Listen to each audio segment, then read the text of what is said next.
Welcome, and we'll start, of course, with our bracha. Baruch atah Adonai Eloheinu, melech haolam, asher kitshanu b'mitzvotav, v'tzivanu la'asok b'divrei Torah. Amen. Before I put the screen up, I want to say a little bit about the book of Devarim, the book of Deuteronomy. It is a unique book. It is the last, of course, of the 5 books of the Torah.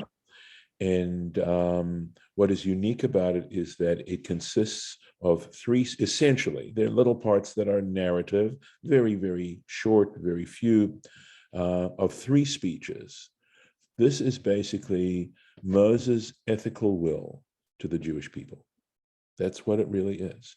And it's these 3 speeches that he gives to them prior to his death. And he starts this in maybe the last month of his life, or last few months of his life. It does tell you when he started. So it's maybe last month, actually. It does say the 11th year. And he died on the 7th of Adar. That's the date attributed to his birth and his death. He died on the same day he was born. Essentially, the reason why it's called Devarim is because the word davar also has the meaning of a cattle prod. And the word, that when you say ledaber, it has a harsh connotation to it. And in fact, Moses gives a number of corrections to the Jewish people because, as I said, this is his ethical will, and he's concerned, as he says very explicitly in the book, that in future time, after the Israelites have successfully attained the land of Israel, the land of Canaan, the land of Israel, that they're going to abandon God, they're not going to really be faithful, and they're going to get kicked out. That's what he tells them. And he's trying in his dying breath, you might say, to prevent that from happening, because he loves the Jewish people so much and doesn't want to see this happen. And so that's what this book is about. Trying to think. There's also there's a significance in that we always start Dvarim, the Shabbat preceding Tisha B'Av, and in fact, this year the same thing is going to happen. So this coming week's Torah portion is Dvarim, and it precedes right before the fast of Av, the Tisha B'Av, and that is a tradition.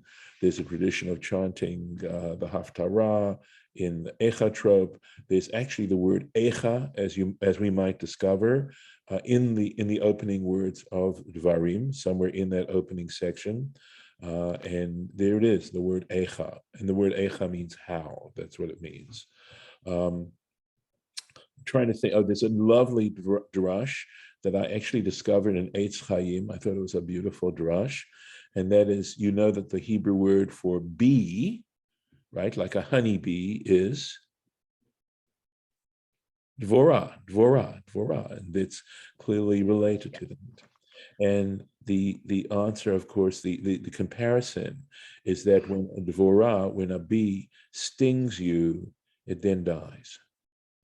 And likewise, when Moses gave these corrections, it was like stinging, and then he dies.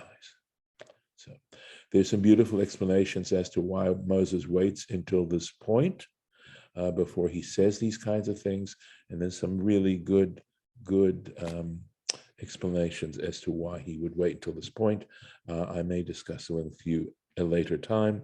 In the meantime, let's get started with actually looking at these words, assuming that I can find them. They are somewhere hidden in my, okay, I may have to, there it is. Okay, I have it. Okay. Give me a moment, please. All right, there we go. So, Ele hadvarim, these are the words, Asher diber Moshe el kol Yisrael, which Moses spoke to the entire Israelite people, Be'ever Har Yaden, on the east side of the Jordan, Be'midbar, in the Midbar, the wilderness, or the Arava, also similar kind of, the whatever word we can find that's a synonym to that same idea. I believe the word, these are actually place names, right? The Arava, Mol Suf, opposite Suf, and of course, We might think that that has something to do with the Red Sea, because it means reeds. Yam Suf is the sea of reeds. Bein Paran, between Paran, Uvein Tofel, and Tofel. V'Lavan and Lavan, these are all, as I said, place names. V'Chatzerot, Chatzerot, v'Dizahav, and Dizahav. The first verse of Devarim is cryptic. Clearly, it's cryptic. So if you're puzzled by what I just read, then you're paying attention. But Rashi is going to explain why this cryptic verse starts off the book. So, Eila Hadvarim, these are the words. And this is based on the Sifrei, the commentary both on Numbers, the Midrash, the Halachic Midrash on Numbers and Deuteronomy. So here goes. Lefi shehein divrei tochachot, because these are words of correction, of reproof.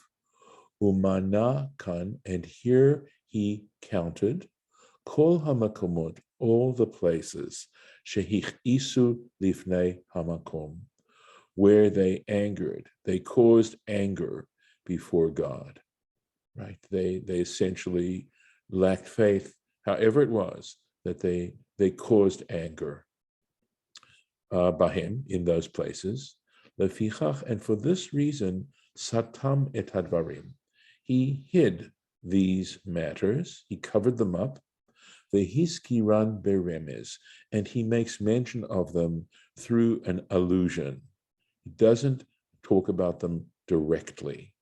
He covers them up in a way. Mipnei kvodan shel Yisrael, on account of the honor due to the Israelites.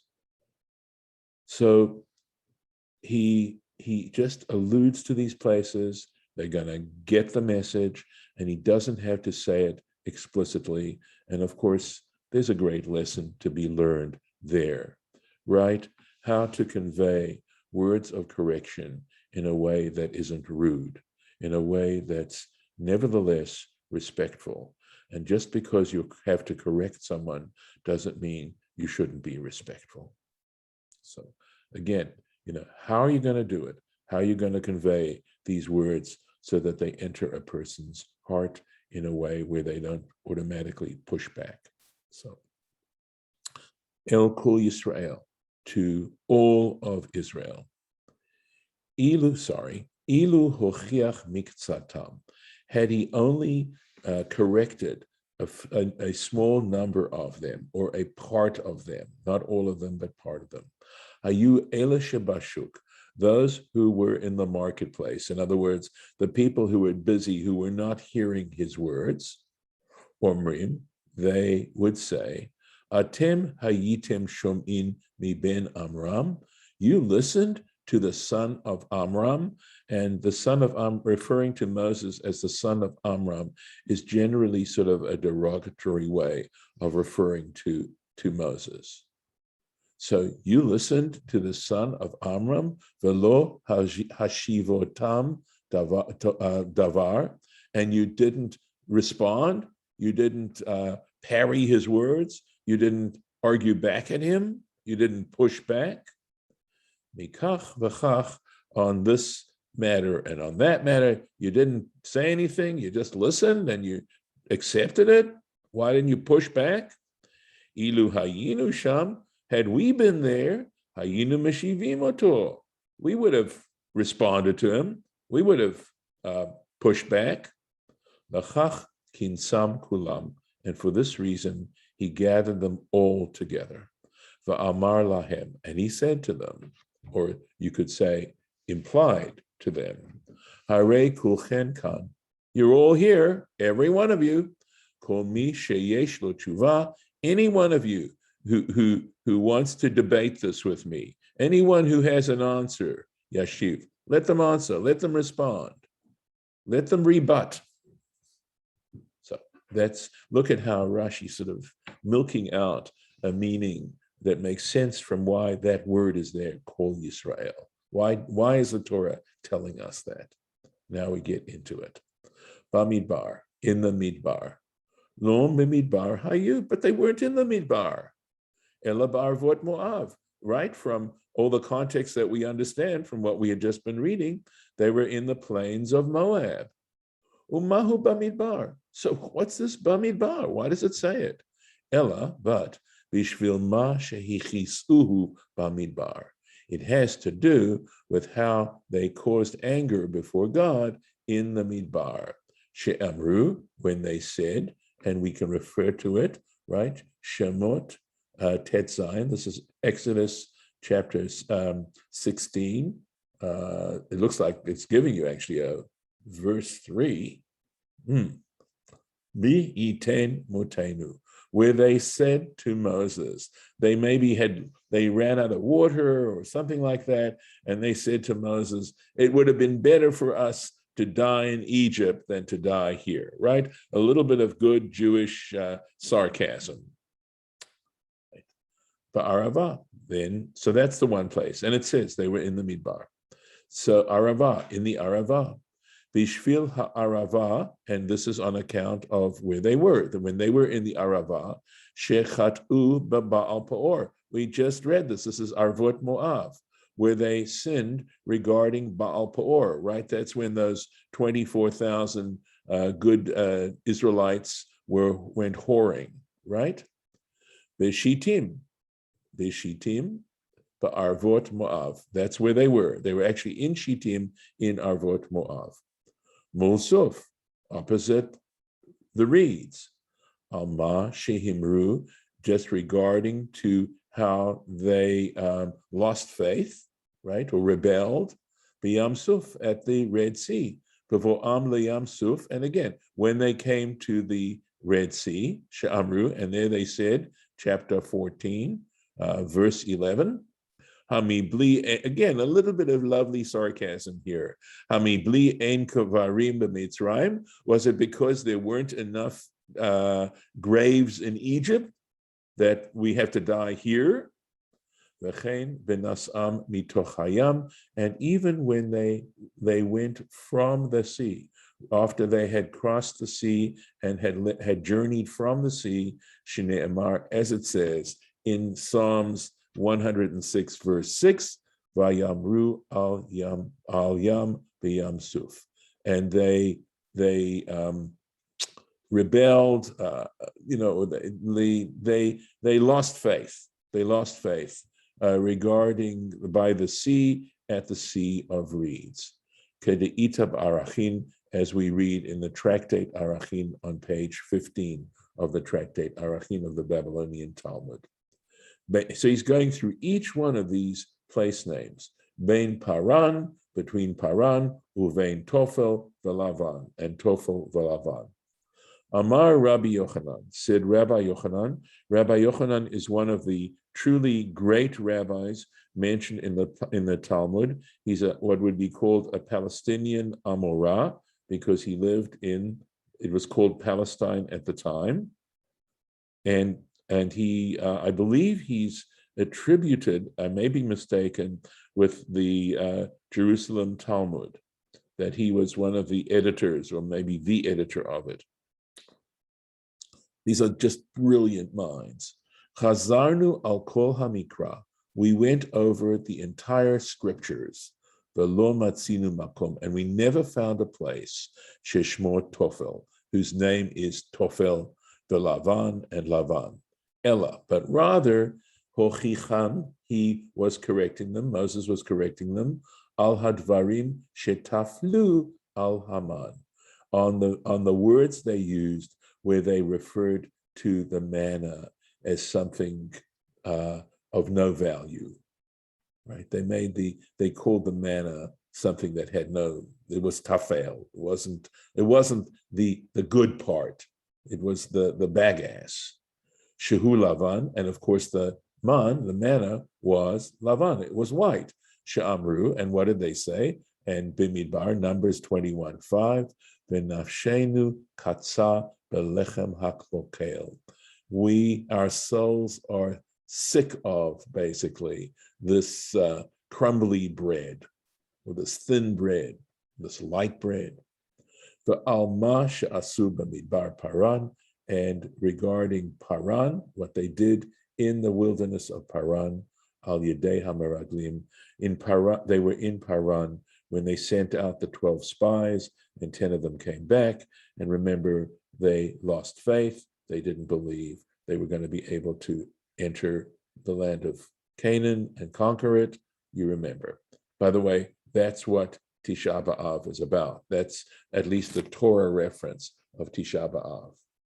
And they cried all night, and God basically said, well, you cried all night for nothing. There was no reason that you had to cry all night.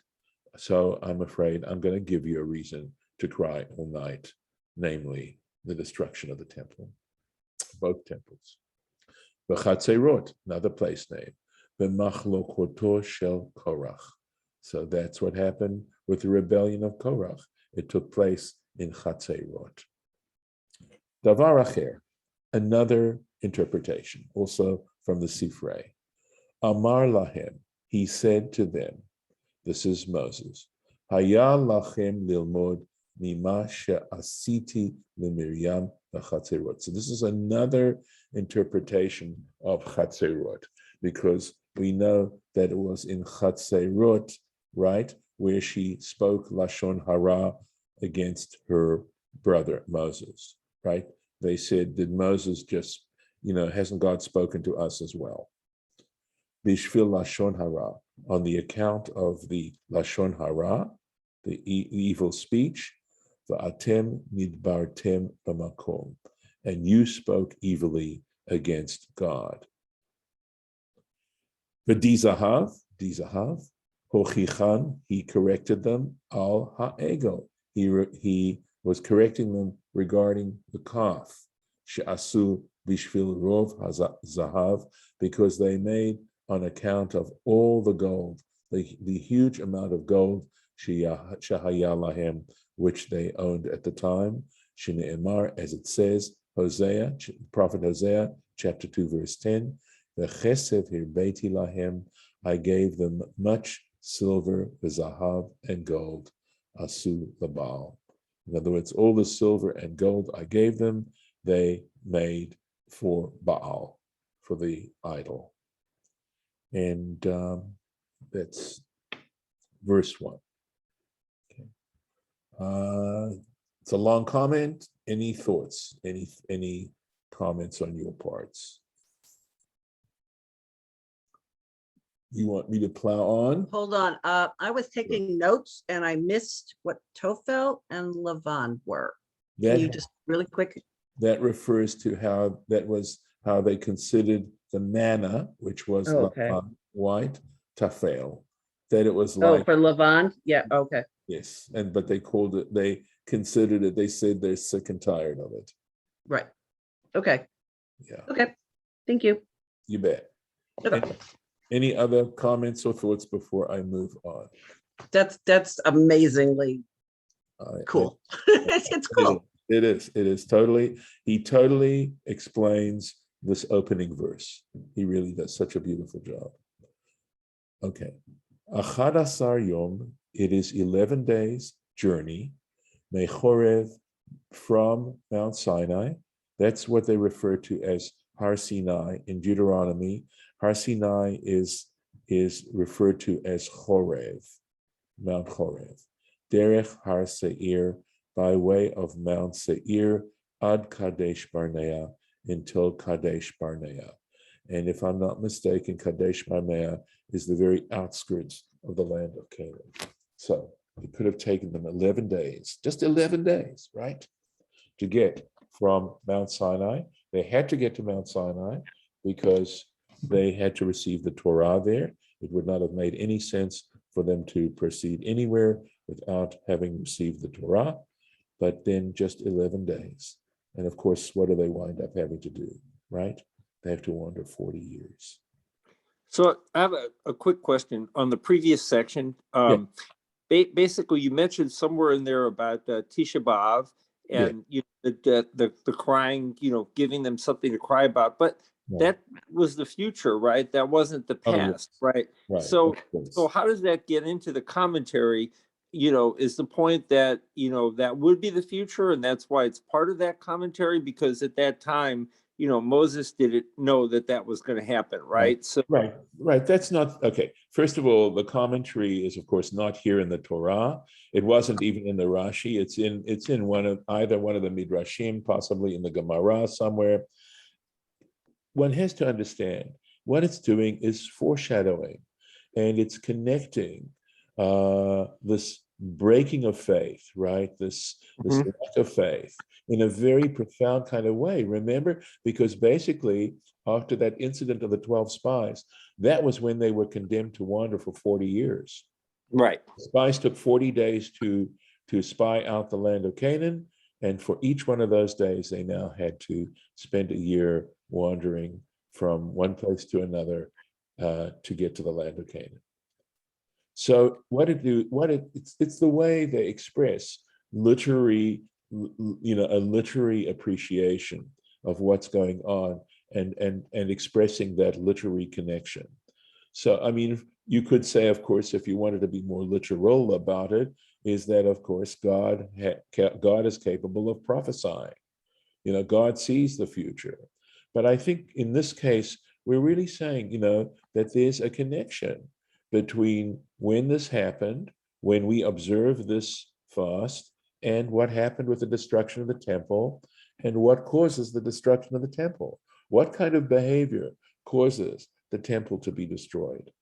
And by the way, I'm absolutely convinced that the temple is actually a model of each and every one of us. The temple is actually a model of the human being. And it's a model to try and teach us, using this model, of how to fulfill ourselves as human beings. I won't go into the details now. I could, but I'm pretty convinced about that. And so their lack of faith in regarding the 12 spies, to a point where they were ready to call off the whole thing, was so destructive, so incredibly destructive, and in terms of character and things like that. Okay, so you're connecting. Okay, so basically the commentary here connects that to the future. I mean, that's the point, Yes. right? Yes, it's connecting it that way. Right. It's not something you would know at the time, of course, but it's prophesied, and we look back on it, thousands of years later, and so we can connect. Okay, I got it, because that's the only time that came up in the the commentary, was to jump to the future. Everything else was seemed to be in that same time period. So that's why it was a little confusing. Okay. David, let me clarify something beyond that. It was not in the commentary. That was something I simply shared with all of you. Okay. From my own background. It was not in the Rashi here at all. Got it. It wasn't. Okay. Rashi just connects those particular words, those cryptic words, with that particular incident. I added on my own the additional piece because Tisha B'Av's coming up. Yes. Got it. Okay. He doesn't mention Tisha B'Av. Okay. Not here. Not here. Got it. Well, no, it's a good connection, and yes, and I don't think you're taking literary license with it, which is, I think, what you were talking about. But as opposed to being literal. But yeah, it's really good. So okay, thanks for the clarification and the insight. Sure thing. I'm going to stop the share, and I'm going to also stop the recording, because we will pick this up tomorrow, God willing, with the second verse.